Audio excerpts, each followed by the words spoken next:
नमस्कार. आपल्या सगळ्यांचे सोशल महाराष्ट्र न्यूज चॅनलमध्ये हार्दिक स्वागत. चला वळूया तर एका नवीन बातमीकडे. आजची बातमी. डिजिटल युगामध्ये नागरिकांचा वाचनाकडे कल कमी होत चाललेला आहे.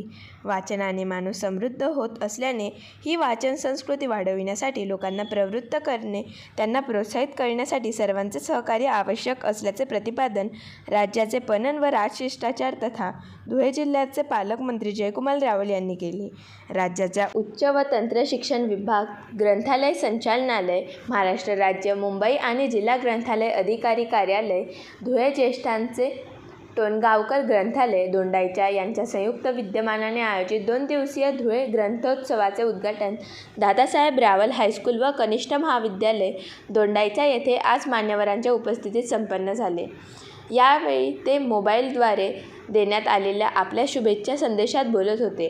या कार्यक्रमास खासदार डॉ. शोभा बच्छाव, जिल्हाधिकारी जितेंद्र पापळकर, 5वे अखिल भारतीय अहिराणी साहित्य संमेलनाचे अध्यक्ष सुभाष आहिरे, उद्योगपती सरकार साहेब रावल, माजी नगराध्यक्षा नयन कुंवर रावल, जिल्हा माहिती अधिकारी विलास बोडके, अप्पर तहसीलदार संभाजी पाटील, जिल्हा ग्रंथालय अधिकारी जगदीश पाटील, खानदेश साहित्य संघाचे अध्यक्ष डॉ. सदाशिव सूर्यवंशी, ज्येष्ठ साहित्यिक डॉ. संजीव गिरासे, ज्येष्ठ शाहीर लोककलावंत श्रावण वाणी, महाराष्ट्र राज्य ग्रंथालय संघाचे अध्यक्ष गजानन कोटेवार, नाशिक विभागीय ग्रंथालय संघाचे अध्यक्ष डॉ. दत्ता परदेशी, महाराष्ट्र राज्य ग्रंथालय संघाचे प्रमुख कार्यवाहक अनिल सोनवणे आदी उपस्थित होते. हॅलो, नमस्कार. जयकुमार भाऊ बोलतोय. आज आपल्या सगळ्यांच्या साक्षीने अत्यंत महत्त्वाचा कार्यक्रम म्हणजेच धुळे ग्रंथोत्सव 2025 या कार्यक्रमाचा शुभारंभ आपल्या सगळ्यांचं साक्षीने इथे होतो आहे. खरं तर वाचन संस्कृती ही पूर्वीपासून आपल्या देशाच्या संस्कृतीमध्ये आहे. पूर्वीपासून वाचणं, ज्ञान प्राप्त करणं आणि त्याच्या माध्यमातून जीवन जगणं ही भारतामध्ये हजारो वर्षापासून ही परंपरा राहिलेली आहे. मध्यंतरीच्या काळामध्ये आणि विशेषतः आत्ता या मोबाईलच्या युगामध्ये मोबाईल पाहून, रील पाहून अनेक कामं होतात. म्हणून उदाहरण आपण देत असतो. एक वचनी, एक पत्नी, सत्यवचनी असं श्रीरामाचं आपण उदाहरण देत असतो. आणि त्या माध्यमातून निश्चितपणे आपले साने गुरुजी यांची श्यामची आई हे पुस्तक हे विद्यार्थ्यांनी निश्चितपणे वाचलं पाहिजे. या ठिकाणी उपस्थित असलेल्या किती विद्यार्थ्यांनी वाचलं हे मला माहीत नाही, परंतु निश्चितपणे त्या माध्यमातून देखील आपल्याला स्फूर्ती निर्माण होते. आणि म्हणून मी या ठिकाणी सांगू इच्छिते की अनेक ऐतिहासिक कथा असतील, कादंबऱ्या असतील, त्याचप्रमाणे विविध साहित्य संमेलनाच्या माध्यमातून देखील त्या ठिकाणी वाचनाच्या माध्यमातून आपल्या सर्वांना मार्गदर्शन हे होत असतं आणि त्याचा देखील लाभ आपण निश्चितपणे घेतला पाहिजे.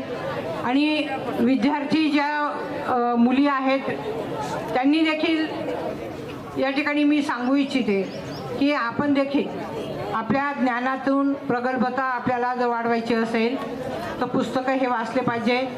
आणि जे काही शासकीय योजना आहेत त्या योजना देखील आपण आपल्या विद्यार्थ्यांसाठी काय आहे, आपल्या ज्येष्ठांसाठी काय आहे, आपल्याला कोणतं अनुदान हे मिळत असतं. त्याचप्रमाणे कृषी साहित्य देखील खूप मोठं आहे.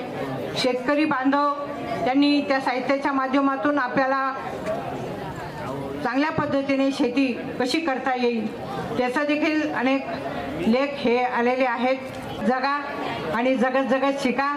आपल्या मनामध्ये जे पण काही आपल्याला व्हायचं असेल, डॉक्टर असेल, इंजिनियर असेल, त्याचप्रमाणे पापळकर साहेबांसारखं कलेक्टर, IAS IPS असं व्हायचं असेल तर हे सर्व आपल्याला शिक्षणाच्या माध्यमातूनच या ठिकाणी होता येणार आहे. त्याचं निश्चितपणे सगळ्यांनी नोंद ही घेतली पाहिजे. राम राम भाऊ मंडळी, राम राम.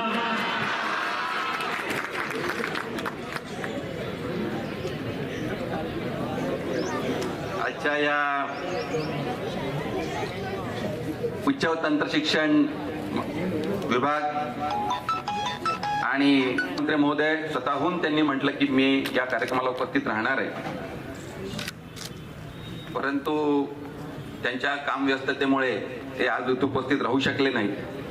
परंतु त्यांच्या जाईल, कारण भाऊंना मला सरकार साहेबांनी आता अहिराणीचं कौतुक केलं तर सरकार साहेबांना शब्द सुमनांनी मला स्वागत करणं गरजेचं आहे. ते चांदणी कोटे जपस आई आभायले जायचं नाही विचारा, चांदणी कोटे जपस आई आभायले जायचं नाही विचारा आणि मासा कोटे रडस आई पाणीले जायचं नाही विचारा. कनिष्मा दाना कितला, कनिष्मा दाना कितला ही चिडीला जायचं निचारा आणि माय ना अमृतना घोट कसाई नादान लेकरूले जायचं निचारा. चांदना थंडावा कसा, चांदना थंडावा कसा हे पूनम रातले जायचं निचारा आणि ग्रंथ उत्सवना आयोजन करतस कसं आई सरकार साहेब रावली असले जायचं निचारा.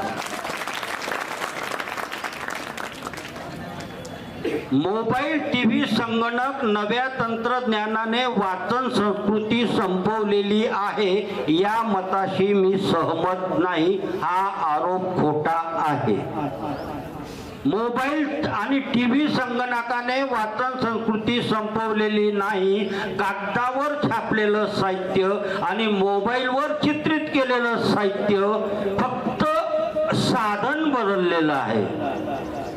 कागदावर छापलेलं साहित्य वाचणे आणि मोबाईल म्हणजे वाचन बंद झालेलं नाही. वाचन कालही होतं, आजही आहे, उद्याही आहे. पण मोबाईल, संगणक, टीव्ही या हुलकावणी देतात. टीव्हीवरच्या बातम्या आम्ही पाहतो सर, टीव्हीवरच्या बातम्यांना डिजिटल कॅमेऱ्याचा रंग आहे आणि निवेदक बातम्या सांगण्यामध्ये दंग आहे. एक एक बातमी पळतो, मिनिटाला बंद करतो आणि आम्हाला चलबिचल करतो. वृत्तपत्रावरची छापलेली बातमी मिनिटाला बदलत नाही, ती पळत नाही. म्हणून वाचन संस्कृती नष्ट झालेली असं मला म्हणत नाही.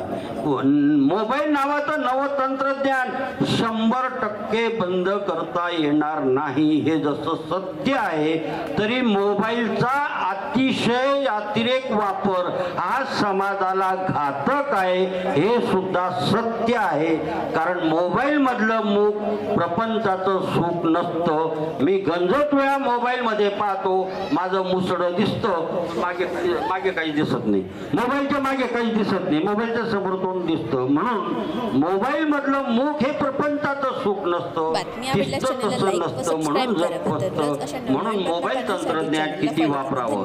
बायो, मॅथ, केमिस्ट्री, सायन्स हा ज्ञान ग्रहणाचा अभ्यास आहे. बायो, मॅथ, केमिस्ट्री, सायन्स हा ज्ञान ग्रहणाचा अभ्यास आहे. हा उत्तर पत्रिकेचा विषय आहे. पण ग्रंथात छापलेले विचार माणसातले माणूस पण जागवण्याचे विचार आहेत. म्हणून आधी विचार सक्षम करा. ज्ञान ग्रहण करणं सोपं आहे.